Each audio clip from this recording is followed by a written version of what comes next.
What's up, YouTube? Welcome back to Celio's Network for a deck profile on Eternatus VMAX in the Ultra Prism through Darkness Ablaze standard format, which is the standard format that the Atlas POG 2020 tournament is going to be played in, which is a PTCGO tournament that's community run, going to be pretty massive over 2 days in August. Check that out. I'll have a link in the description down below if you're interested in playing in that tournament. It's free to play and open to everybody. But today we're talking about Eternatus VMAX and the list I've been testing for that tournament. So that's what we'll be talking about. Before we get into the deck profile, shout out to PotownStore.com, the best place for you to get PTCGO codes, and use code Celio for 5% off. So, of course, we're going to be starting out with a 4-4 line of Eternatus VMAX. Now, I have seen lists with 4-3. I think I saw a list or two from Japan with just 3-3, but I think you want to run the max count of both. Since this is your main Pokemon, you want to consistently have it, and you want kind of as many dark Pokemon as you can in this deck. So, Eternatus V, 220 HP. It has the Power Excel attack. For colorless energy, it does 30 damage. And then you may attach one dark energy from your hand to one of your benched Pokemon. So this is actually a very relevant attack, since you can swing in for 30 damage, which can help you knock things out later. And you can accelerate an energy to one of your benched Eternatus, so even if this one's knocked out, you have another one on the bench, one energy away from attacking. And if it's not knocked out, then you have two Eternatus V halfway set up. So that's a really efficient attack. And then, of course, our main attacker is Eternatus VMAX, which we also have 4 of.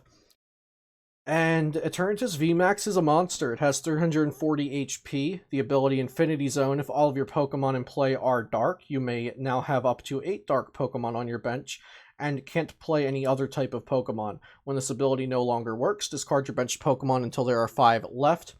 And it has the attack Dread End, which is the main attack of the deck. So Dread End for a dark energy and a colorless energy does 30 damage times the number of dark Pokemon you have in play.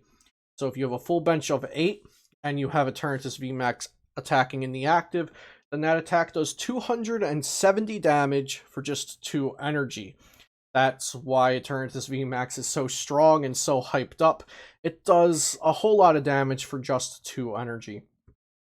Now, we do need to get our bench filled with dark Pokemon to make this happen, and so the deck is kind of built around getting the bench filled with dark Pokemon as consistently and efficiently as possible, and making sure we can get 2 energy onto Eternatus VMAX, and that's kind of it. This deck is very streamlined. It has a couple tech attackers, but nothing that the deck really has to be focused around. The star of the show is Eternatus VMAX, and we're just trying to help it get to its full potential as quickly and consistently as possible. So we have 4 Crobat V. This is also a new card from Darkness Ablaze. I think it's probably the best card from the set. 180 HP basic Pokemon. It has the Night Asset ability, which is basically set up from Shaman, but you can only use it once a turn. So when you play this down from your hand to your bench, you can draw cards until you have 6 cards in your hand. You can only use one of these abilities a turn. And it's a dark Pokemon, so it works very well with Eternatus VMAX, and you will be playing 4 Crobat V in any Eternatus VMAX deck, because it's a card that draws you more cards, and it counts as a dark Pokemon on your bench.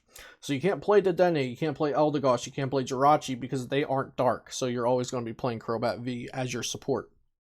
Then we have 4 Galarian Zigzagoon. Don't mind some of my proxies are Japanese, because I'm just reusing them from when I printed out Sword and Shield and Rebel Clash proxies. So Galarian Zigzagoon, when you play it down, it has the ability Headbutt Tantrum, put 1 damage counter on one of your opponent's Pokemon. Pretty simple ability, but very, very strong, especially when we're playing scoop up nets to reuse this and put even more damage down. So Eternatus VMAX does do a max of 270, but we can do a lot of extra damage with Galarian Zigzagoon's Headbutt Tantrums and using scoop up net to reuse that ability. We move these over, make sure everything's in the frame there. And then we have 3 tech attackers. So we have 1 Spiritomb that has the Anguish Cry, does 10 plus 30 more for each damage on this Pokemon. and then you can use Building Spite every turn to add a damage to the Pokemon, so you can do a maximum of 160 damage with Spiritomb. Not a ton. This isn't a deck built around Spiritomb, so you're not really getting its full potential, but it's an okay tech attacker that I've been trying out, and I actually use it every maybe 4 or 5 games, so I'm getting use out of a card like 20% of the time in an array of matchups. It's usually worth it. So my other single prize tech attacker is Hoopa with Assault Gate from Darkness Ablaze, 120 HP. For 1 dark energy, it does 90, but if this Pokemon wasn't moved from your bench to the active this turn, this attack does nothing. So you have to have moved it from the bench to the active by switching or retreating or something. Whatever was in the active, Hoopa comes out, swings for 90 for 1 energy. These cards are good against Decidueye, since Decidueye can't be damaged by VMAX or V or GX Pokemon. But they can also just be good if you need to deal some chip damage or clean up a kill and you don't want to leave a multiple prize Pokemon out there. And then lastly, we have an Yveltal GX with Doom Count GX. So this is our only GX attack in the deck. Doom Count GX, if your opponent's active Pokemon has exactly 4 damage counters on it, that Pokemon is knocked out, and that's for 1 energy. So if you can use Headbutt Tantrum from Galarian Zigzagoon 4 times, you can set up a Doom Count and just take out anything. So Yveltal GX is really strong. We're losing that to rotation, so I am using it now while we still can. And that's all for the Pokemon. So we have a total of 19 Pokemon here in this deck, and we have 15 basic Pokemon. So it's not going to be too challenging to fill up our bench with our dark Pokemon. And like I said, we also want to play a lot of Pokemon for that reason, and also because of using Pokecom, so you can consistently use Pokecom. So next we'll look at our supporters. We've got 4 Professor's Research, because discard and draw 7 is just the best thing you can do with a supporter card, other than Gusting. Then we have 3 Marnie, because shuffle, draw 5 is not bad, especially when we're putting those cards at the bottom of our deck, and we can use it to disrupt our opponent sometimes. I'm not playing reset stamps in this deck. I just want a very streamlined, consistent deck. We want to swing for 270 a few times and win the game. So Marnie's doing all the disrupting we need in this list. And then we have 3 Bosses Order to gust up Pokemon that we want to knock out more than the Pokemon our opponent has left active. And then we also have 2 Peers, which has seemed like a controversial supporter in Eternatus VMAX.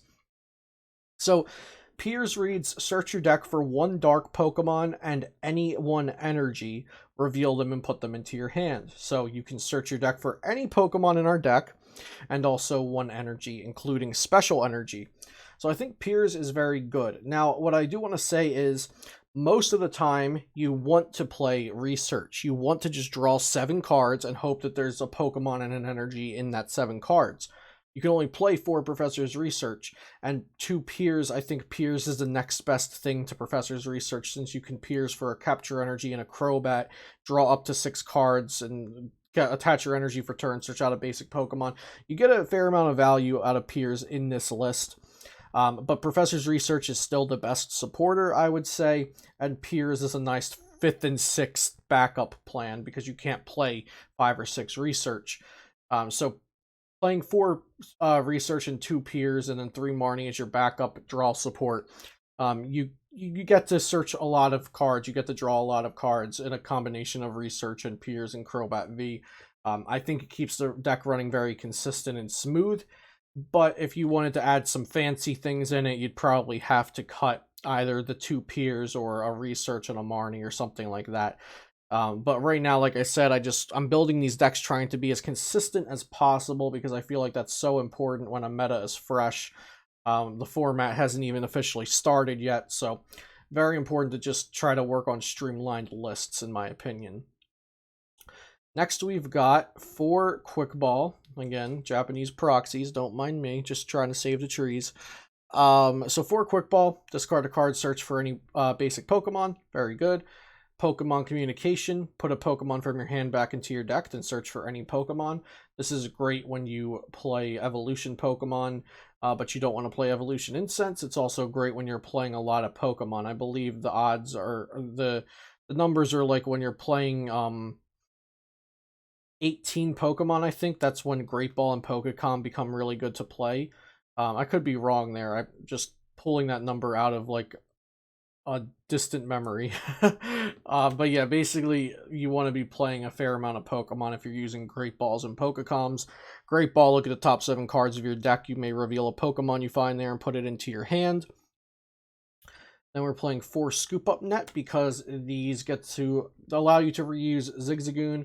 And if you start with a Zig or Spiritomb or Hoopa, then you can also just Scoop Up Net them to get them out of there, and it's kind of like a pseudo switch.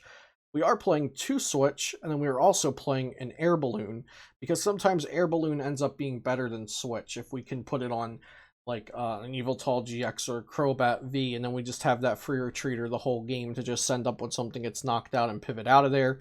We have 1 Dangerous Drill, which is a pretty cool card, and this might be the only like cute card that I have in this list, but I think it's versatile enough to get value out of it.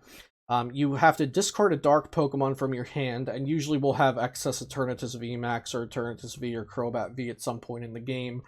Discard a Pokemon tool or special energy from one of your opponent's Pokemon, or discard any stadium card in play. So this can get rid of Swell and allow you to play your stadium. It can get rid of like a big charm that's adding HP to the opponent's Pokemon, or it can get rid of a special energy, and there's a lot of special energy going around right now. So 1 Dangerous Drill. And then we also have 1 Black Market Prism Stadium. When a dark Pokemon that has any dark energy attached to it is knocked out by damage from an opponent's attack, that player takes 1 fewer prize card. So Black Market Prism is really strong. All of our Pokemon are dark, and most of our energy is dark. And then for the energy, we are playing 7 basic dark energy. Just want to make sure this all fits in the camera view we've got going on here. So yeah, we've got 7 dark energy, and we have 3 capture energy. Now, the capture energy, you might be surprised that we don't have any hide energy in here. I've been working with hide energy. I actually had hide energy up until today in this list. But hide energy, the value it's been getting me in matches, in games, and testing, I'm just not getting a lot out of hide dark energy. If you're not aware of the new dark energy, it's a special energy. It provides dark when attached to a Pokemon. And then if it's attached to a dark Pokemon, that Pokemon has free retreat. So it has not been extremely valuable for me. And also playing capture energy and dark energy, or basic dark energy, this is important for Eternatus V's first attack, Power Excel. We can attach a colorless energy here, search out another Eternatus V, and then Power Excel a basic energy to that new Eternatus V. So I'm playing with the 3 capture energy, 7 basic dark. I've been changing around the energy lineup a lot in this deck. It's probably the deck I'm testing that I've changed the energy counts the most in. Because I did originally think hide dark energy was very good, but I've realized, like, whenever I had a hide dark energy, I was like, I wish this was a switch, or I wish this was an air balloon, because I need to switch the active Pokemon and then attach this dark energy to somebody else. So this is my current Eternatus VMAX list for Ultra Prism on. As we get closer to post-rotation, I will be covering more post-rotation decks. But I've been testing for the Atlas POG 2020, which stands for the Pokemon Online Global Championships 2020. And this is the format that's going to be played in. So I think Eternatus VMAX is very, very strong, but I don't think it's the best deck in format. I don't think it's extremely oppressive, but it's definitely strong. It's definitely a tier 1 contender. And I think this list is just very, very straightforward and very smooth. And so this is what I have been testing for my Eternatus VMAX list. This is where I've gotten so far. There's been a fair amount of changes. One thing I considered was a Rose Tower to stamp proof myself, but there were no cuts I could really justify other than Dangerous Drill.